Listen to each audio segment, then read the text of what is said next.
Plus two பொதுத் தேர்வில் புதுச்சேரி காரைக்காலில் 92.41% மாணவ மாணவிகள் தேர்ச்சி பெற்றுள்ளனர். இது கடந்த ஆண்டை விட 0.26% குறைவானதாகும். மேலும் 55 அரசு பள்ளிகளில் ஒரே ஒரு பள்ளி மட்டும் 100% தேர்ச்சி பெற்றுள்ளது. இந்நிலையில் புதுச்சேரியில் வரும் கல்வியாண்டில் அரசு பள்ளிகளில் 12ஆம் வகுப்புகள் CBSE பாடத்திட்டம் அறிமுகமாகிறது என்பது குறிப்பிடத்தக்கது. புதுச்சேரி மாநிலத்தில் இன்று பிளஸ் டூ தேர்வு முடிவுகள் வெளியானது. புதுவை காரைக்காலில் கடந்த மார்ச் மாதம் நடந்த பிளஸ் டூ பொதுத் தேர்வை 6566 மாணவர்களும் 7446 மாணவிகளும் என மொத்தம் 14012 பேர் தேர்வு எழுதினர்.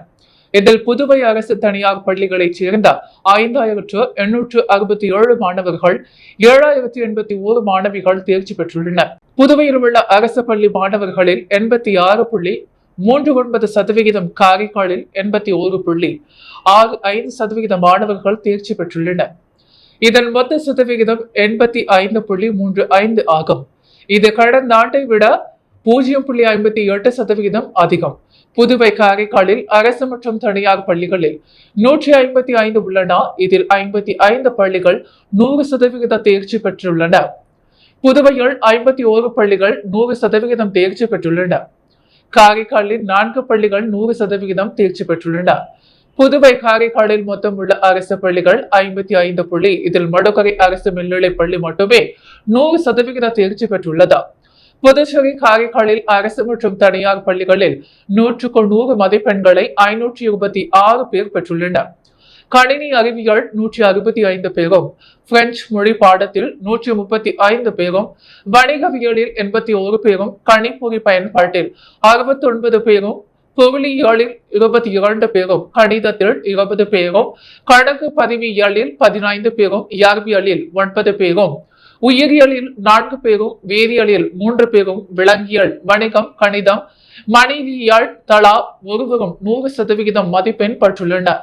நடப்பு கல்வியாண்டுடன் தமிழக பாடத்திட்டம் அரசு பள்ளிகளில் 12 வகுப்பும் நிறைவடைகிறது. வரும் கல்வியாண்டிலிருந்து 12ஆம் வகுப்பில் CBSE அரசு பள்ளிகளில் அறிமுகமாகிறது.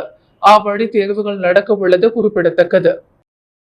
நடனம், விளையாட்டு என பல துறைகளில் பங்கேற்றாலும் ஆர்வமுடன் படித்தால் வெற்றி பெறலாம் என புதுச்சேரியில் 12ஆம் வகுப்பு பொதுத் தேர்வில் முதலிடம் பிடித்த மாணவி ஸ்ரேயா தெரிவித்துள்ளார்.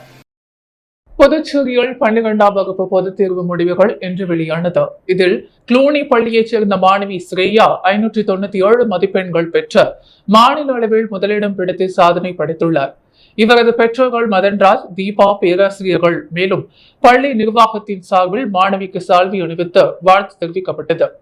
இதனைத் தொடர்ந்து செய்தியாளர்களிடம் பேசிய மாணவி ஸ்ரேயா, பிளஸ் டூ பொதுத் தேர்வில் மாநில அளவில் முதலிடம் பிடித்த மிகவும் மகிழ்ச்சியாக உள்ளது என்றும், கடவுளின் அருளாலும் ஆசிரியர்கள் மற்றும் பெற்றோரின் ஒத்துழைப்போடு இந்த வெற்றி கிடைத்துள்ளதாக தெரிவித்தார். மேலும் நடனம் மற்றும் பள்ளி அளவில் நடைபெறும் விளையாட்டு போட்டிகளில் பங்கேற்றதுடன் படிக்கும் நேரங்களில் ஆர்வமுடன் படித்ததால் முதலிடம் பிடித்ததாக தெரிவித்தார். எதிர்காலத்தில் MBA படித்துவிட்டு பெரிய நிறுவனங்களை நிர்வகிக்கும் பணியில் சேர ஆர்வம் இருப்பதாக தெரிவித்தார். I would like to thank the Almighty. So, சாமி அவங்களோட சப்போர்ட் இல்லைன்னா அவங்களோட பிளெஸிங்ஸ் இல்லைன்னா கண்டிப்பாக எனக்கு பண்ணியிருக்காரு. Plus my teachers and sister, நான் அவங்க எனக்கு அட்மிஷன் என் மேலே நம்பிக்கை வச்சு எனக்கு அட்மிஷன் தந்தாங்க. ஸோ அதனால தான் நான் அவங்க நம்பிக்கையை விட்டுறக்கூடாதுங்க. நான் கஷ்டப்பட்டு படித்தேன். நான் படிப்பு தவிர நான் மற்ற எக்ஸ்ட்ரா கரிக்குலர்லையும் நான் ஒரு டான்ஸர். So Bharatanatyam dancer. அது நம்ம மார்ச் பாஸ்ட் இந்த இண்டிபெண்டன்ஸ் ரிப்பப்ளிக் எல்லாம் மார்ச் பாஸ்ட்லேயும் இருக்குது. படிப்பையும் அதுக்கு தகுந்த மாதிரி எடுத்துக்கிட்டு நான் பண்ணேன். ஸோ புதுச்சேரியில் மாநில அளவில் நடைபெற்ற 12ஆம் வகுப்பு பொதுத் தேர்வில் மடுக்கரை வெங்கட சுப்பையா அரசு பெண்கள் மேல்நிலைப் பள்ளி 100% தேர்ச்சி அளித்து சாதனை படைத்துள்ளது.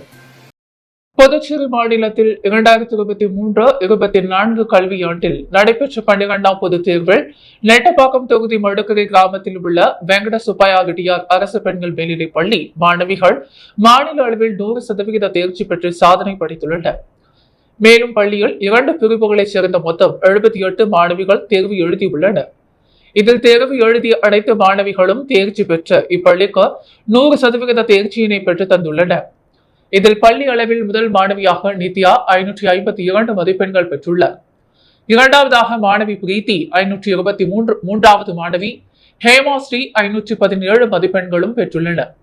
மாணவி ஹேமாஸ்ரீ கணினி அறிவியல் பாடப்பிரிவில் 100 மதிப்பெண்கள் பெற்றுள்ளனர். பள்ளி துணை முதல்வர் சிவகுமார் மற்றும் தலைமை ஆசிரியர் வசந்தி ஆகியோர் தேர்ச்சி பெற்ற மாணவிகளுக்கு சால்வை அணிவித்து வாழ்த்துக்களை தெரிவித்தனர். மேலும் இப்பள்ளியானது 2வது முறையாக 100% தேர்ச்சியை பெற்றுள்ளது என்பது குறிப்பிடத்தக்கது. புதுச்சேரியில் 4 பேரிடம் 1,20,000 ரூபாய் பணம் மோசடி செய்த கும்பலை போலீசார் தேடி வருகின்றனர்.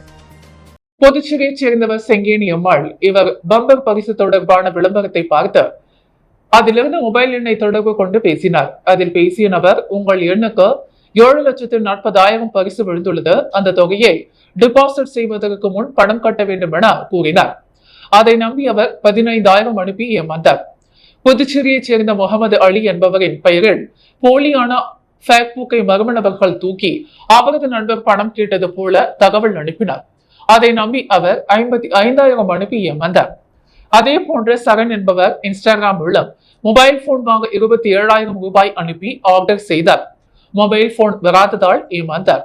அதேபோல் ஆனந்தராஜ் என்பவர் புதிய மொபைல் போன் வாங்க ஆன்லைன் மூலம் 23,000 அனுப்பி ஏமாந்தார். இது குறித்த புகாரின் பெயரில் சைபர் கிரைம் போலீசார் வழக்கு பதிந்து மோசடி கும்பலை தேடி வருகின்றனர்.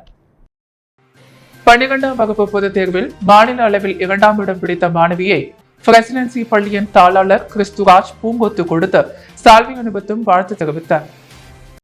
புதுச்சேரியில் 12ஆம் வகுப்பு தேர்வு முடிவுகள் இன்று வெளியானது. இதில் புதுச்சேரி மற்றும் காரைக்காலை சார்ந்த அரசு மற்றும் தனியார் பள்ளிகள் 92.41% தேர்ச்சி பெற்றுள்ளன. இந்த நிலையில் புதுச்சேரி ரெட்டியார்பாளையம் பிரசிடென்சி மேல்நிலை பள்ளியில் நடந்து முடிந்த 12ஆம் வகுப்பிற்கான அரசு பொதுத் தேர்வில் 600க்கு 593 மதிப்பெண் எடுத்து மாணவி ஷாலினி மாநில அளவில் 2ஆம் இடத்தை பிடித்துள்ளார். மேலும் +2 வகுப்பில் அதிக மாணவர்களை கொண்ட பள்ளிகளில் 342 மாணவர்களுடன் மாநில அளவில் 2ஆம் இடம் பிடித்ததோடு 100% தேர்ச்சியையும் பிரசிடென்சி பள்ளி பெற்றுள்ளது.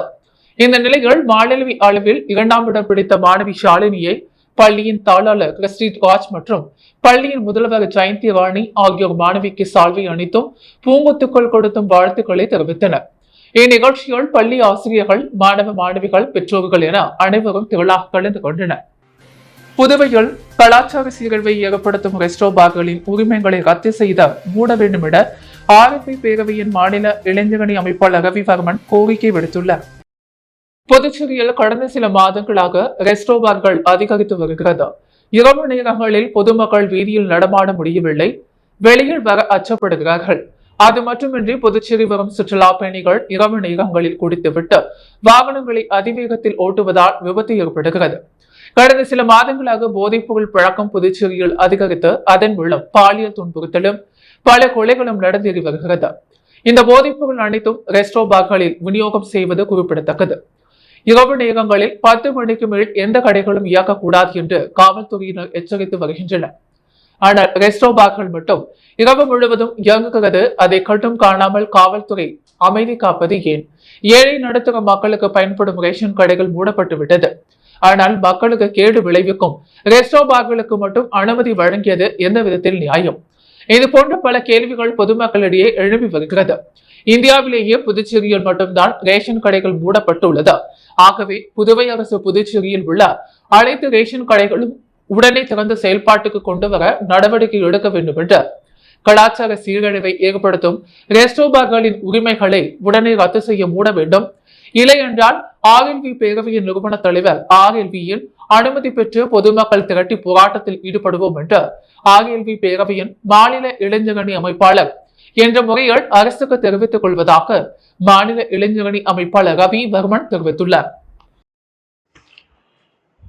புதுச்சேரியில் கலாச்சார சீரழிவு ஏற்படுத்தும் ரெஸ்டோ பார்களை மூட வேண்டும் என்று ஆர்எல்வி பேரவையின் மாநில இளைஞரணி அமைப்பாளர் என்ற பெயரில் கோரிக்கை விடுத்துள்ளேன்.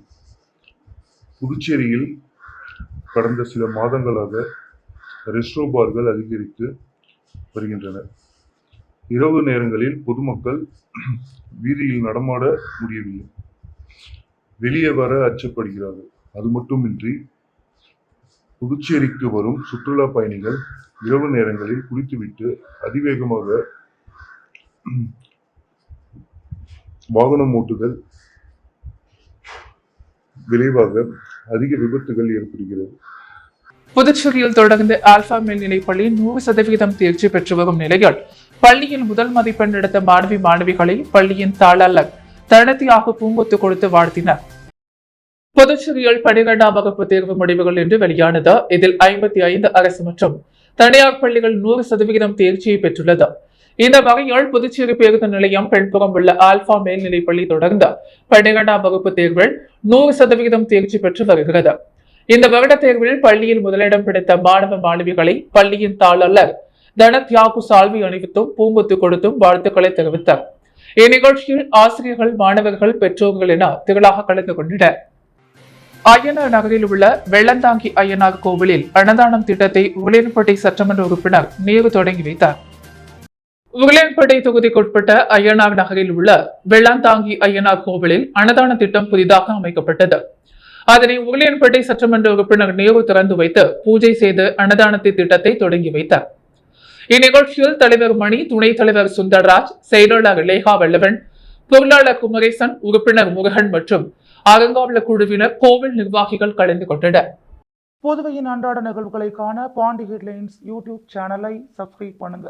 தொடர்ந்து எங்களுடன் இணைந்திருக்க பக்கத்தில் உள்ள பெல் பட்டனை பிரஸ் பண்ணுங்க. லைக் பண்ணுங்க, ஷேர் பண்ணுங்க. என்றும் உங்களுடன் பாண்டி ஹெட்லைன்ஸ்.